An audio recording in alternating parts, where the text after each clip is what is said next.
Chers amis, bonjour. Nous sommes le samedi 16 décembre 2023. Il est 10 heures. Quelques news de l'Arménie, de l'Artsakh et de la diaspora arménienne. C'est le paradoxe, enfin un petit peu le cynisme de la diplomatie internationale. Les États-Unis saluent la Turquie, qui joue un rôle positif, ce sont les termes donc de Washington, un rôle positif dans le processus Arménie-Azerbaïdjan, alors que la Turquie est toujours menacée par Erdogan. Washington salue son partenaire de l'OTAN.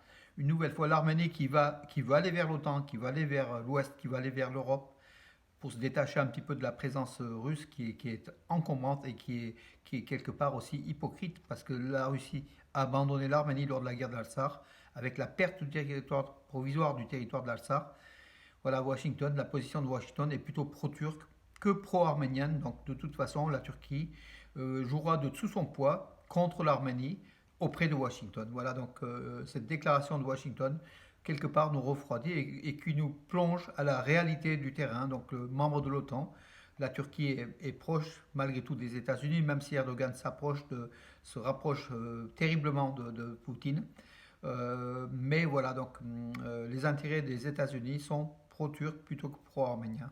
L'Arménie pourra être même sacrifiée sur l'autel de ce rapprochement entre l'Azerbaïdjan et la Turquie et les États-Unis. Donc la Douma met en garde, la Douma c'est le Parlement russe, met en garde l'Arménie contre les risques de distanciation entre les deux pays, entre l'Arménie et la Russie. La Russie tient à garder l'Arménie comme pays satellite, hein, voilà tout simplement. Entre-temps, donc le ministre, donc le président du Parlement arménien, Alan Simonian, a déclaré que si l'Arménie reste au sein de la CEI, donc, et puis de l'Union économique eurasienne, avec la Russie, le Kazakhstan et puis divers pays du bloc de l'Est, l'Arménie pourrait n'exclure pas la sortie de l'OTSC, donc cette entité censée protéger l'Arménie, donc l'Organisation de traité de sécurité collective, dont l'Arménie n'a rien bénéficié du tout, donc alors qu'elle est membre à part entière, malgré les demandes répétées d'intervention à la frontière de l'Arménie, attaquée par l'Azerbaïdjan en septembre dernier déjà, en septembre pardon, 2022. L'OTSC n'a pas réagi, donc peut-être que l'Arménie pense maintenant à quitter l'OTSC pour se rapprocher un peu davantage de l'OTAN, malgré ce que j'ai dit tout à l'heure, hein, donc une politique plutôt pro-turque de Washington, et qui aimerait bien aider l'Arménie, mais avant tout, donc, il y a le géant de la région, c'est pour le partenaire donc, des États-Unis, c'est la Turquie. Arménie et Russie toujours, Moscou met en garde Yerevan contre l'abandon d'accords conclus sous l'égide de la Russie, des accords économiques, des accords aussi militaires. Hein, donc voilà, Moscou s'inquiète singulièrement de la position de l'Arménie qui se rapproche donc de l'OTAN et de l'Europe. Hein, voilà, donc à travers déjà, je veux dire, le ministre arménien des Affaires étrangères Ararat Mirzoyan, qui a participé à un sommet européen à Bruxelles, avec Bruxelles qui a validé la candidature à l'Union européenne de la Géorgie, de la Moldavie et de l'Ukraine, mais pas de l'Arménie, puisque l'Arménie s'est prise là dès cette année, donc elle est un petit peu en retard par rapport à la Géorgie. Arat Misoyan, un bon diplomate, hein, donc il a salué le jour historique pour la famille européenne, donc avec l'entrée, ils ne sont pas encore entrés, hein, mais peut-être l'horizon 2030, à féliciter la Géorgie, l'Ukraine et la Moldavie, donc le chef de la diplomatie arménienne. Tandis que des experts militaires, des experts pardon, économiques et oui, politiques arméniens pensent que l'Arménie est même plus avancée dans les dossiers pour entrer en Europe que en Union européenne que la Géorgie. Voilà, les fonctions démocratiques de l'Arménie sont même allées au-devant, au-dessus de la position de la Géorgie. Pourquoi pas en 2030 une proposition de candidature dans les années qui viennent et puis une entrée, bien sûr, dans l'Union européenne de l'Arménie, ce n'est pas exclu. Donc la famille européenne pourrait être pour l'Arménie une parade, en fait, une sorte de protection face à l'environnement hostile, Turquie, Russie et dans une moindre mesure l'Iran. Et puis l'Azerbaïdjan. L'Azerbaïdjan, d'ailleurs, le dictateur Aliyev a affirmé que l'Europe n'en voulait pas ni de la Turquie ni de l'Azerbaïdjan, ce qui n'est pas faux. Ce qui n'est pas faux au regard de la culture véhiculée, donc aux antipodes des valeurs européennes, alors que l'Arménie véhicule quand même des valeurs occidentales, des valeurs européennes. L'Europe a compris. Jusqu'à présent, l'Europe ne touchait pas à l'Arménie parce que c'était la Russie qui était derrière, qui faisait peur. Aujourd'hui que l'Arménie, Yerevan veut se distancier de la Russie, Bruxelles a compris. Mais bon, l'Arménie c'est un petit pays, donc elle peut être aussi victime de la pression turque hein, qui est forte et qu'on le voit au niveau de l'OTAN hein, pour justement laisser la Suède pour intégrer donc pardon non pour on voit la position comment dirais-je d'Erdogan par rapport à l'Union européenne, par rapport à l'OTAN, du moins intégré, oui. Euh, c'est compliqué, c'est très compliqué. Voilà, le président arménien, donc Khatchaturian, Vakon Khatchaturian, on oublierait presque son nom tellement qu'on le voit, il est symbolique, hein, il est pratiquement symbolique. Vakon Khatchaturian était en tournée en Argentine et en Uruguay, donc il a été à Montevideo rendre hommage au Khatchkar, dédié à l'occasion de génocide des Arméniens de 1915. Entre l'Arménie et l'Uruguay, les relations politiques sont bonnes, et puis l'Arménie pense ouvrir une ambassade en Uruguay, à Montevideo, la capitale où vivent beaucoup d'Arméniens en fait. Et je rappelle que l'Uruguay a été le premier pays en 1965 à reconnaître le génocide des Arméniens. Voilà, le processus de démarcation de la frontière arméno-azérie pourrait prendre des années. C'est ce qu'a affirmé Meher Krikorian, le vice-ministre arménien, donc le vice-premier ministre arménien. Et c'est lui qui est en charge aussi des négociations, des délimitations frontalières. Il dit que avec les cartes utilisées, le processus est très complexe avec l'Azerbaïdjan pour délimiter les frontières. Ça pourrait prendre des années et des années.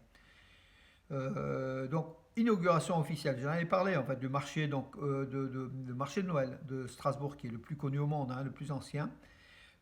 Donc, l'Arménie a un stand, voilà, cette année, exceptionnellement, c'est la première fois. Que nous saluons d'ailleurs, voilà, effectuée aussi grâce la représentation pardon, arménienne auprès de Conseil de l'Europe à Strasbourg, hein, et puis une organisation aussi arménienne qui finance derrière le fonds de promotion donc, de l'Arménie avec l'artisanat. Donc 60 artisans, des productions de ces artisans sont présentées donc, dans ce stand. Il est ouvert déjà depuis quelques semaines, mais le 14 décembre, l'inauguration officielle de ce marché de Noël, donc le stand de l'Arménie, au marché de Noël de Strasbourg, a eu lieu. Ça tiendra jusqu'au 24 décembre. Alors ceux qui n'ont pas été, qui sont proches de Strasbourg, donc je vous invite à y aller visiter, puis à acheter 400 objets artisanaux différents de plus de 60 mètres, pardon, oui, 60 mètres arméniens sont présentés dans ce stand qui tiendra jusqu'au 24 décembre, donc le marché de Noël de Strasbourg. La maire de Strasbourg, donc Jeanne Parserian, d'origine arménienne, a visité le stand, donc était présente à l'inauguration donc le 14 décembre de ce stand qui est une petite innovation tout simplement. Hein, voilà. Que dire d'autre mes amis? Voilà en tout cas en cette période de Noël, c'est sympathique, c'est très bien que l'Arménie soit présente à ce niveau-là. Alors, qu'apportera-t-elle à l'Arménie si la Géorgie obtient le statut de pays candidat à l'Union européenne? Ben, tout ça s'interroge aussi un autre politologue arménien. Ben, si la Géorgie devient membre de la communauté européenne, l'Arménie aura une frontière commune avec l'Union européenne. Voilà ce qui est important, et pas la Turquie. Si, la Turquie par le biais de la Grèce, excusez-moi, j'ai oublié les cartes. Mais l'Arménie aura un accès direct à l'Union européenne en étant en Géorgie, voilà, à la frontière, quoi. Donc l'Arménie serait pratiquement près, tout près de l'Union européenne. C'est important au niveau du commerce, des échanges et de beaucoup de choses, mes amis. Donc une nouvelle de sport en futsal, l'Arménie qui a gagné hier soir 3-1 face à la Géorgie, c'est dans les qualifications de la Coupe du Monde de 2000, je crois que c'est l'an prochain, 2024, de futsal. Voilà, ça se passait à hier les 23-1, c'est un beau résultat, mais l'Arménie est avant-dernière. La dernière, donc aujourd'hui, c'est la Géorgie. Après, au-dessus, c'est l'Arménie.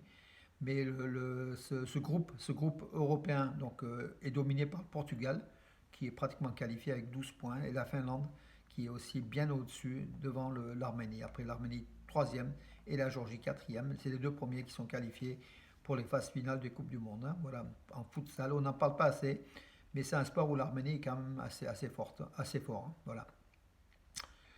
Et puis je terminerai par une nouvelle, comment dirais-je, qui nous a fendu le cœur pour ceux qui connaissaient et qui aiment le chanteur Ara Martirosyan. Il a disparu hier à l'âge de 43 ans, un arrêt cardiaque à l'hôpital Nairi à Yerevan. Alors beaucoup de postes, dont Alan Simonian, le président du Parlement arménien, beaucoup de politiques, de chanteurs du monde, du monde artistique de l'Arménie ont salué, bien sûr, se sont comme enfin, ont quand même été tristes dans leur post posté donc hier. Et notamment, on a vu un post avec Haigo. Tous les deux donc ont disparu. Haigo et Aram Ardiosan, qui étaient amis, qui chantaient des fois ensemble. Tous les deux ont disparu à un âge 46 ans. Haigo, c'est je crois 49, il avait, du fait du Covid. Lui, c'est un arrêt cardiaque. Aram Mardirosyan. Voilà, l'Arménie pleure la disparition du chanteur qui était adulé, qui était aimé, qu'on ne connaissait pas beaucoup en diaspora, mais enfin, sauf peut-être un peu ceux qui étaient habitués donc, de la chanson arménienne d'Arménie. Hein. Voilà, donc Aram Aldrosian a disparu hier soir.